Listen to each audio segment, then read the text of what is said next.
Hi, everyone, and thanks for checking in with us at Funeral Innovations Trends, Tips, and Technology, where we chat with leaders in the profession to discuss marketing trends, business tips, and technology innovation. Plus, we talk about how digital marketing helps you better serve your families. I am Heather Muzieski. I am the marketing director here at Funeral Innovations. And I'm Joey. I'm the marketing and design coordinator at Funeral Innovations. And today we're happy to have Eric Kaiser from Kaiser Funeral Service on to chat with us today. Hey, Eric. Hi, thanks for having me. Yeah, thanks for being here. So to kick us off, will you tell us a little bit about yourself, about your business, where you are, who you serve, that sort of thing? Sure. We're in Kingston, New York. For those that are familiar with New York City, we're 90 miles north of New York City. We're on the West Shore, right on the Hudson River. Beautiful area. It's the foothills to the Catskills, which was made famous years ago. And then we're right on the Hudson River, of course, named after Henry Hudson. I'm fourth generation funeral director. Been in the business for 40 years. We're a small family business. My son has come into the business about 10 years ago, 10 plus years ago now, and he is really the managing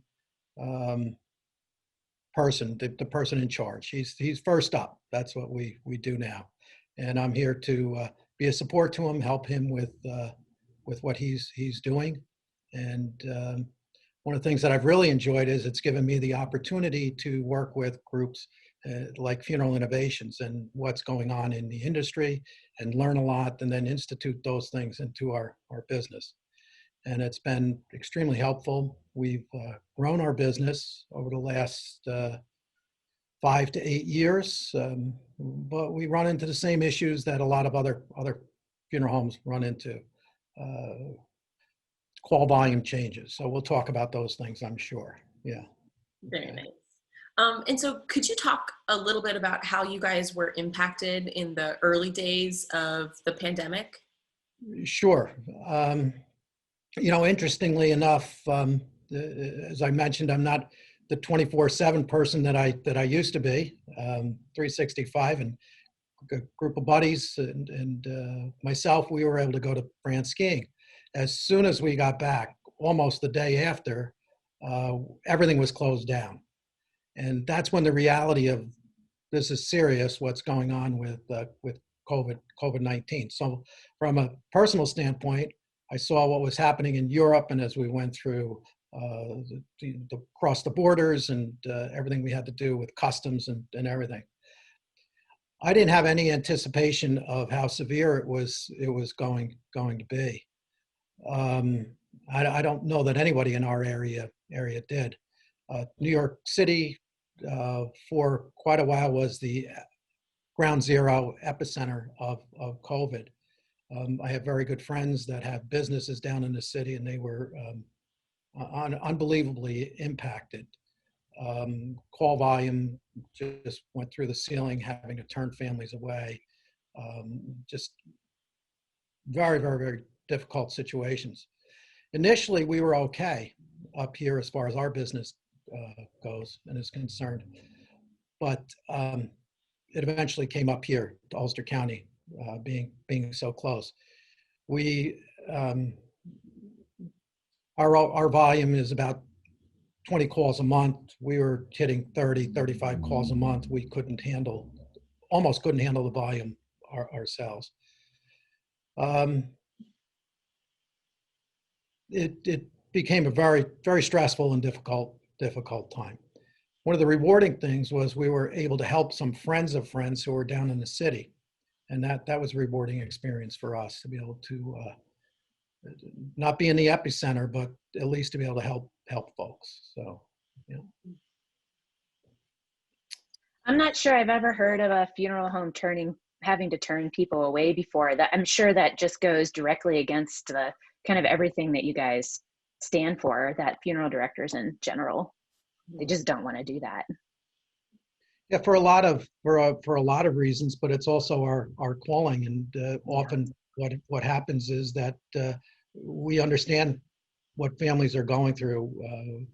we understand the burdens and maybe even the financial hardships. And we work with families all the time, whether they have the resources or don't have the resources, to create a tribute to their loved one. And to be at that point where we were really at our breaking point, it's tough to get there. But we had unfortunately one nursing home where COVID got into the facility and really went through the facility like wildfire. Wow. Yeah, well, Hard. that was very, very difficult. Yeah. And then you just had to wait till the case count kind of dropped in order to level out the business again. Right. Was that the process That's for what you? happened. And yeah, so it was a Yeah. big spike. We did in about 80, I forgot the exact number of days, but we did over 90 calls in 80 Wow. days, which is for a small That's a firm. lot. It's just, Yeah. we couldn't, Wow. and then what's happened, a lot of details, and I could go into a lot of different things, but I feel very fortunate that New York State Funeral Directors Association really stepped up to the plate, was our liaison with our state and working with our health department. And we became where we are, which we always knew we were, but we were finally recognized as essential workers, part of the chain of end of life. And so it's rewarding that we had a seat at the table, and Yeah. kind of we feel good about that. And I think that speaks to the integrity of our field, that 99% I think that people that are in funeral business want to do the right thing, and that's what they're trying to do. You always have that 1% that's going to make it on the media, but Right. that, it's good. Okay. Yep. Let's fast forward to the present. What are things like for you guys now, and what's really working for your funeral home? Well, I feel there's a lot of things that are really working for our funeral home. Where we've been impacted, and where I think a lot of other firms in New York State, I'm not sure about the Northeast, because we were really the epicenter up here for a while. I'm not sure about other parts of the country, but we've had this trend of families opting for limited services or no services. And COVID-19 has really accelerated that. There's a lot of reasons for that. Public safety, ease of doing, quote, ease. I say, quote, ease of doing things, because we know in the field that it's not whether you choose burial or cremation or what casket you use, or it's the ceremony, it's the gathering, it's the social process. I mean, that's what's so. I think back to my family, and just recently, close member of our family passed, and we were precluded from gathering. He lived in a town in the western part of New York State, but we couldn't have a gathering, and we couldn't do what we feel is normal, and it's a social process of gathering and remembering. So that was circumvented for us. So we're trying to come up with ways that we can promote services, promote safety, and it's difficult. We belong to an organization that is extremely helpful to us, Selected Independent Funeral Homes. There's a plug for them. And we have a great network that we can reach out with questions and share what's working, what's not working, that type of thing. I'm not sure if I answered the question, but yeah, is there something that you're finding that really is working right now for you guys? yeah, Funeral Innovations. Oh, thank you. There's a plug for Funeral Innovations, and I'm not making that plug, but if it wasn't working, I would say it wasn't working for us. But we decided 5+ years ago that we really needed to increase our online presence. We could see that social norms were changing, that you hear these stories all the time. Church groups, fraternal organizations, service clubs, they're not meeting, they're not doing the things that they used to. how do we outreach to the community? And we're very fortunate, entered into a great relationship, but then all the things that Funeral Innovations has been able to do for us, whether it's uh, the newsletters, the family follow-up series, all those things have given us such a way to connect with families. The integration that they've done with other services really helps us meet families' needs. They know they can reach out to us. We're there for them. And so I'm not sure that it's anything new. It's just accelerated that entire process is what it's done. Well, that makes sense. Yeah. And so kind of in that same realm of reaching out to your community and engaging with your families, switching gears, like, can you talk a little bit about your charitable giving and your community involvement that your firm participates in? Yeah, we've always been very involved in our community and charitable organizations. What we've found is that groups aren't meeting, but they still have great needs. There's a organization in town, Benedictine Health Foundation, which does a phenomenal job of uh, quite a few things that they do, but one of their biggest outreaches is helping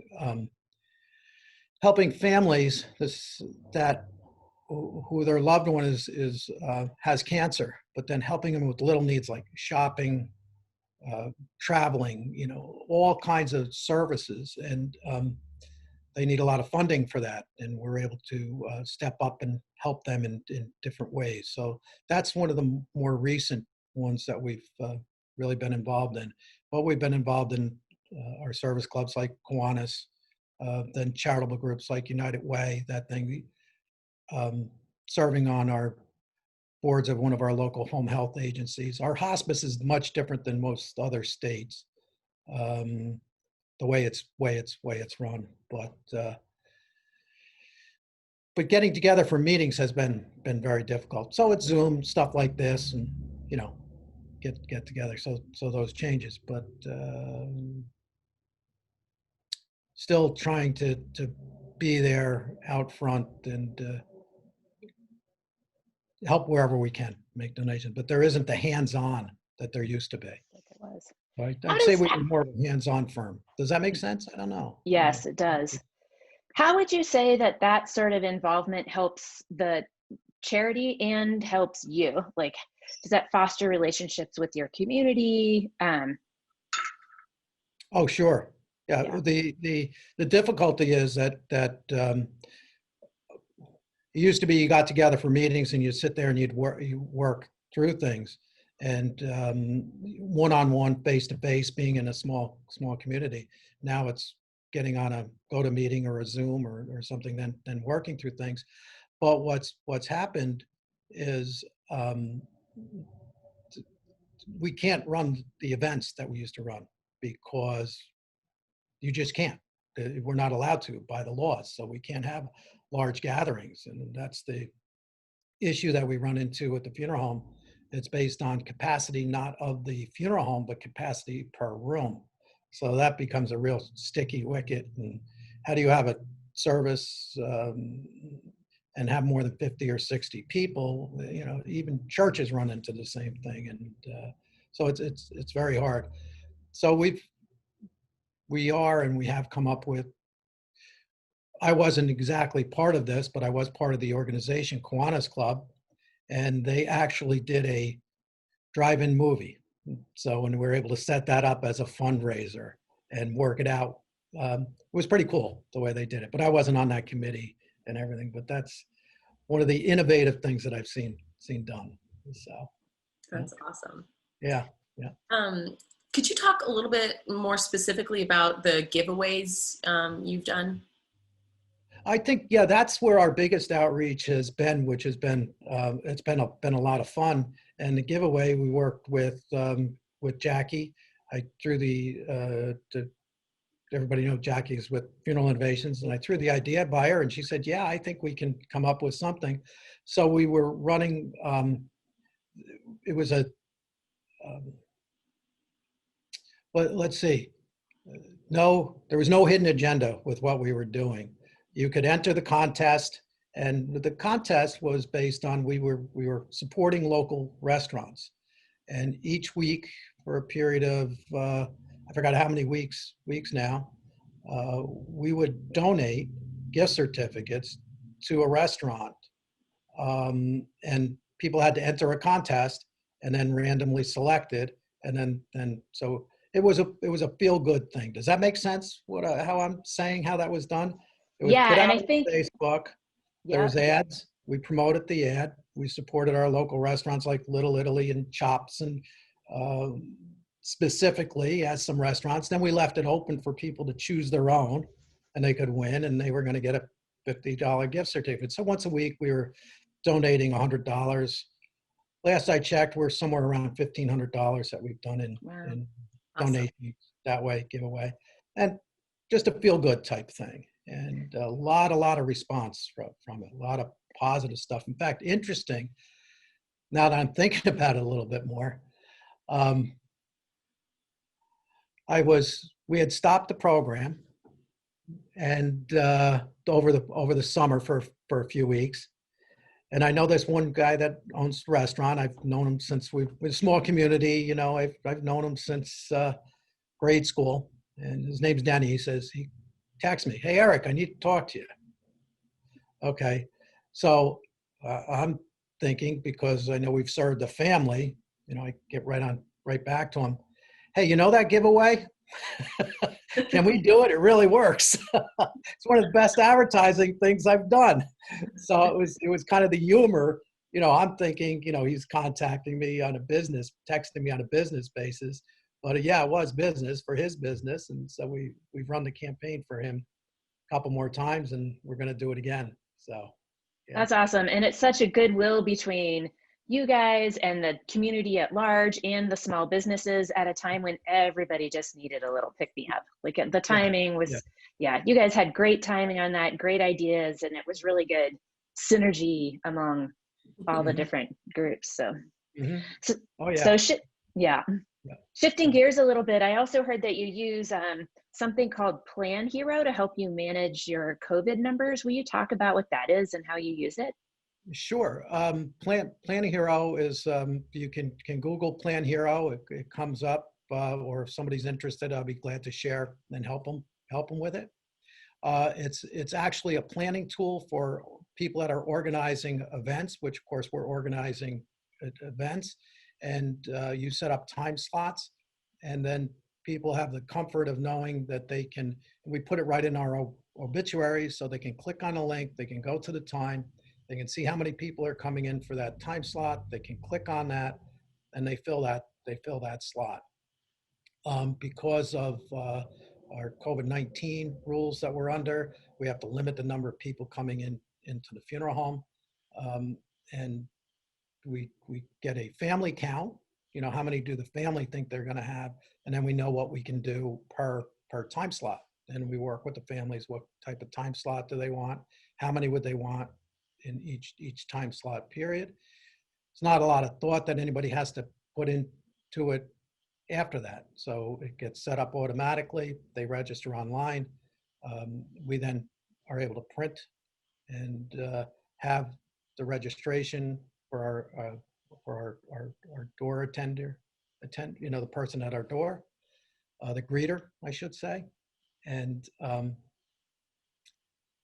one of the interesting stories is we have a lady that works for us that used to do attendance at our high school and a lot of other jobs, but she's retired. She goes, "Oh, I like this." And she knows everybody in the community. And she comes in and then she gets chatting with them. "Oh, did you register? It's not required." And she tells them it's not required, but we just want to check. And we've been getting about 85% of people find register. Wow. We also find that families really like it.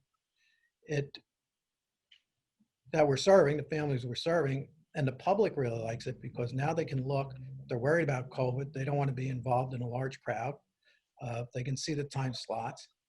They can also, the other part of that is that they can now come in at, "Oh, I'm available at 2 o'clock to come in." They know they're not going to have to wait in a big line, things like Mhm. that.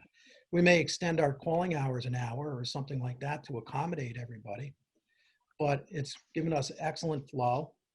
It's made our parking lot a lot bigger because you know you don't have 100 cars all at once, that type Yep. of thing. And so it's really worked well. There's a lot of other tools which we're just starting to utilize within it. The first tool is, as the organizer, which we're the organizer of it within Plan Hero, we now collect emails. And we also eventually will have the ability to collect a cell phone number. But what we just started to do was we're sending out a thank you to the families that attended.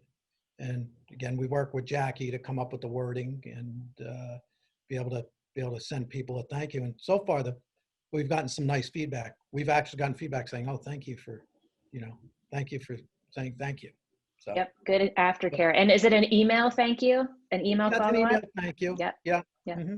Yeah. So it's That really, sounds like an excellent tool that yeah. sounds like it could be useful in all sorts of scenarios for COVID. Great Right. idea. The How did you hard, find it? Did you use it before COVID or did it well, since then? no, I went to our R&D department, and you know what that stands for. Yeah. And one of my buddies said, "Here, you got to try this." Cool. And so said, Right. yeah, that works. So, And it's cool. It's great that there's different points of engagement too. I like that, you're saying it's integrated on your website in the obituaries, and then you're engaging with families after a service too. And I think that's really awesome. yeah. So I wanted to ask, what else makes Kaiser Funeral Service stand out in the community, and kind of like what differentiates you guys, in within your community? Hmm. I always ponder that question when I've been asked it, and I ponder as you ask me that question. I think what's always set us apart is that we're very accessible. We upon our first meeting with a family, they get our cell phone. If they want to reach out to us, they can text us, call us right away. I would say it's our accessibility, our willingness to go the extra mile. We're in a very diverse community, and we serve a very diverse community. From all, whether it's different different belief systems, whatever it is, we serve a wide array. So we have to be very attuned to being flexible and attentive to details. And so I think and I've thought about, I think it's once people get to know us, they know that at any time they can reach back out to us. I'm sure other people have the same story or a similar story, but we served a family 6 or 7 years ago, and it was like it would have been 6 years ago in 2014. Well, her stepdad passed. This lady that contacted me, she still had my cell phone. I hadn't talked to her in 6 years, but she still had my cell phone, and she called me, to say, would I be able to help her? And so I think that's it's not an advertising thing. It isn't anything concrete that really would say sets us aside, but I think it's our accessibility and that we're here, and it doesn't matter if it's a Saturday night, 2:00 in the morning, you can call us. So That's awesome. yeah. It is. So we have one last question. We ask everybody this. What is the biggest lesson you've learned while serving in this profession? Oh, that one's really easy. Be thankful. Be thankful for what you have, for your health, for your family, because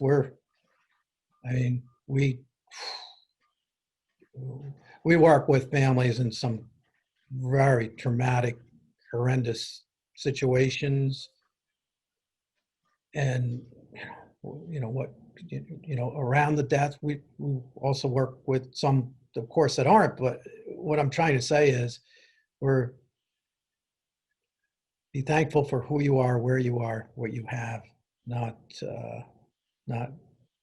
be somewhere else. So be here, be in the now. as much as possible. Very difficult to do that part, but it's really, we're blessed to be able to serve our community and do what we do, and service to others first.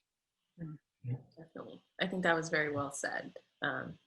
So Thank you so much, Eric. That is all the questions we have. So we really appreciate your time. And thanks for joining us this week on Funeral Innovations, Trends, Tips, and Technology.